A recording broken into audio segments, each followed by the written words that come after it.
terkadang sebagaimana nyamuk terlalu banyak menyerap darah. Nyamuk itu kalau terlalu menyerap darah, apa yang terjadi pada nyamuk? Nyamuk kalau sudah terlalu banyak menyerap darah itu, nyamuk itu cenderung mati sendiri.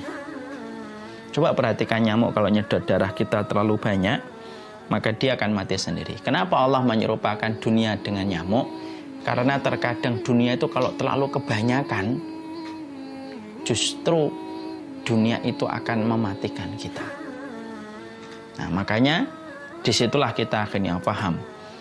Konteks supaya kita keluar dari sifat lakanut adalah bagaimana menyikapi setiap nikmat yang Allah turunkan pada kehidupan kita, bagaimana menyikapinya sesuai dengan konteks yang diperintahkan oleh Allah, dan setiap kenikmatan itu harus bertambah dengan ketaatan, dan itulah yang paling berat dari harga sebuah kenikmatan.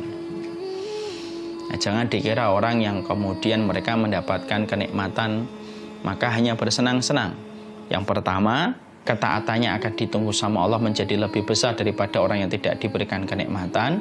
Yang kedua, tentunya dia harus paham di akhirat nanti hisabnya menjadi lebih lama.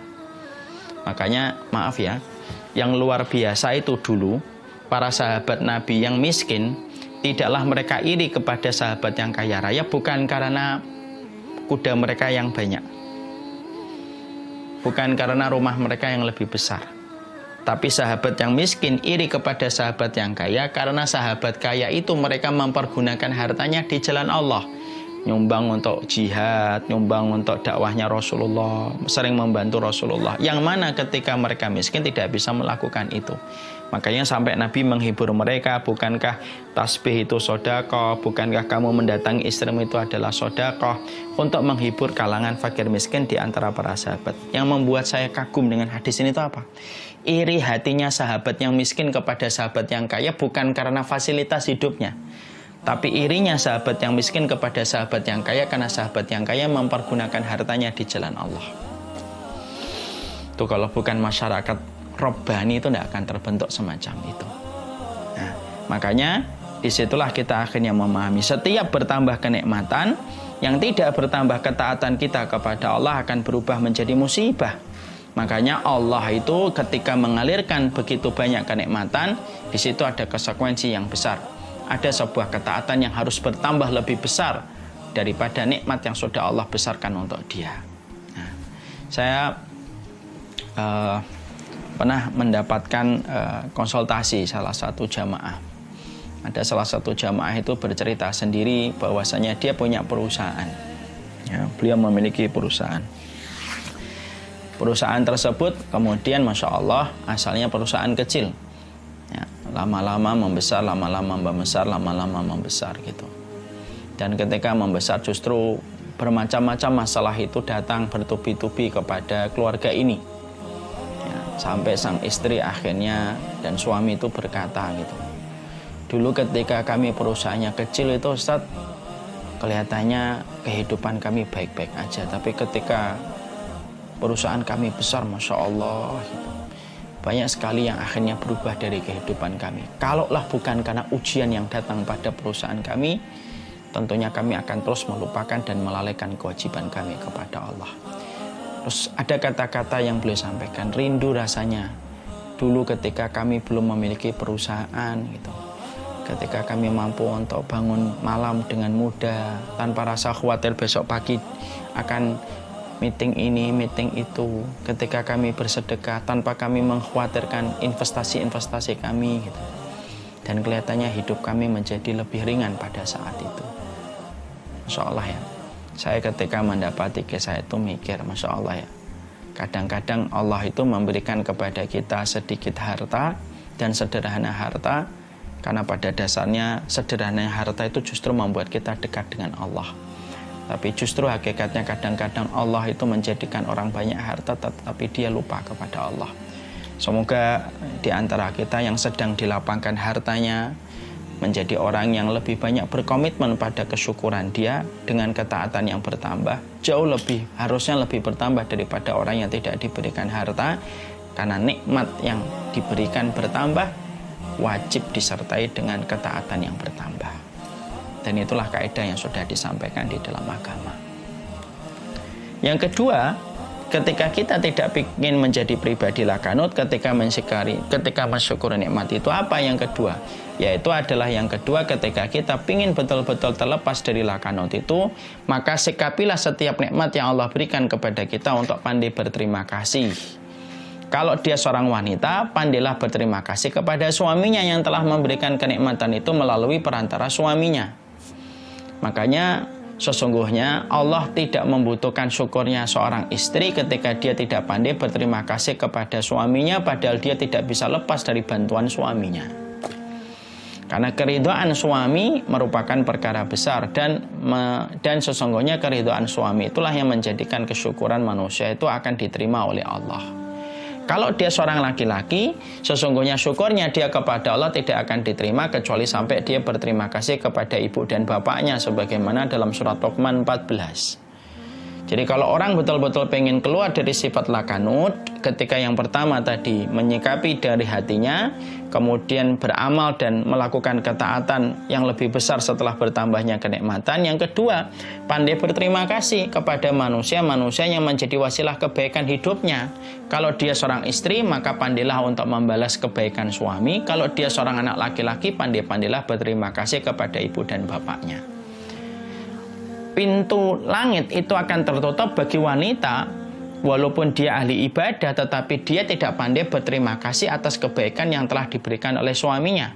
Pintu langit pun akan tertutup kepada seseorang anak yang mengatakan dirinya bersyukur, tetapi dia tidak pandai berterima kasih kepada ibu dan bapaknya. Karena dua perkara ini berkaitan erat dalam proses syukurnya kita kepada Allah. Syukurnya seorang wanita terlihat bagaimana posisi dia di hati suaminya.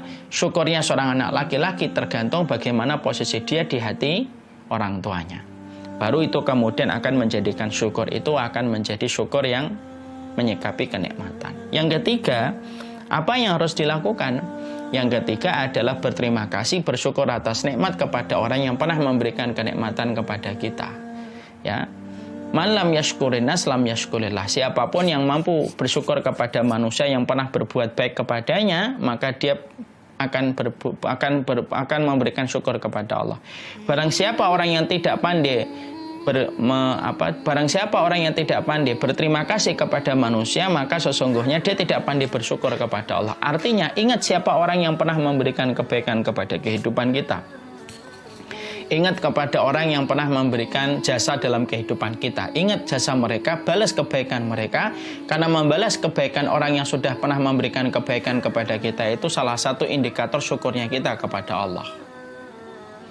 Ingat dulu yang pernah bantuin kita siapa, yang pernah membantu kita siapa. Ingat kebaikan mereka, balas kebaikan mereka.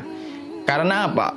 Karena kalau ada manusia sering diberikan kebaikan sama seseorang, tapi dia lupa kebaikan itu dan tidak membalas kepada orang itu, maka sesungguhnya dia tidak akan pernah mampu bersyukur sama Allah. Kenapa? Yang dekat, yang kelihatan aja tidak mampu bersyukur, apalagi kepada Allah yang gaib, yang tidak kelihatan oleh kasat mata. Makanya inilah yang menjadikan akhirnya ketika syukur itu dilakukan dengan 3 proses ini, dia akan lepas dari proses lakanut. Jadi konteks lakanut itu adalah satu, orang yang mereka itu ketika mendapatkan kenikmatan, dia menyandarkan kepada makhluk dan melupakan Allah yang menjadi sumber kenikmatan itu. Yang kedua, orang yang mendapatkan kenikmatan itu tetapi dia sombong dengan kehebatan dia selaku manusia, kepintaran dia. Dan yang ketiga, termasuk dari perbuatan lakanut itu adalah tidak pandai untuk menyikapi semua nikmat itu. Dan ketika kita menyikapi nikmat itu ada 3. Satu, yakini bahwasannya nikmat itu datang dari Allah, ucapan dengan bentuk tahmid kita kepada Allah, dan pasti dengan komitmen bagaimana kita merubah setiap kenikmatan menjadi ketaatan yang bertambah. Yang kedua, kalau dia seorang istri, maka dia harus berterima kasih kepada suaminya atas nikmat yang Allah berikan kepadanya melalui suaminya. Dan kalau dia seorang anak laki-laki, dia pandai berterima kasih kepada ibu dan bapaknya atas semua kebaikan yang pernah diberikan oleh bapak dan ibunya kepada dia. Dan yang ketiga, dia harus memberikan kebaikan kepada orang yang pernah memberikan kenikmatan pada hidupnya. Barulah setiap manusia itu dia akan terlepas dari sifat lakanut. Dan orang kalau sudah lepas dari sifat lakanut, maka sesungguhnya Allah akan memberikan kenikmatan besar pada hidupnya. Allah akan memberikan tambahan kenikmatan kepada mereka. Nah, tambahan kenikmatan itu tidak selalu wujudnya di dunia, karena balasan tidak selalu di dunia, tapi Allah akan memberikan tambahan kenikmatan itu dalam urusan di akhirat, itu pastinya. Ada yang diberikan tambahan di dunia, ada yang tidak ditambahkan kenikmatan di dunia, tapi ditambahkan di akhirat, itu ada. Nah, inilah yang menjadikan kita harus paham. Itulah yang disebut dengan kenikmatan. Allah itu sangat peduli kalau sudah bicara tentang nikmat yang sudah Allah berikan kepada manusia. Harga paling pantas untuk membayar kenikmatan itu bukan rupiah. Harga yang paling pantas untuk membayar kenikmatan itu bukan dolar, tapi dengan ketaatan kita yang bertambah. Dan itu merupakan salah satu di antara kewajiban orang yang beriman. Salah satu kewajiban orang yang beriman adalah membalas kenikmatan yang sudah Allah berikan kepada hidupnya. Ya. Makanya siapapun yang mereka mengingkari nikmat itu Allah turunkan kepada mereka, maka sesungguhnya Allah akan besar adabnya dan Allah akan besar hukumannya kepada orang-orang yang mereka itu kepada mereka yang mengingkari nikmat yang sudah Allah berikan dalam hidupnya.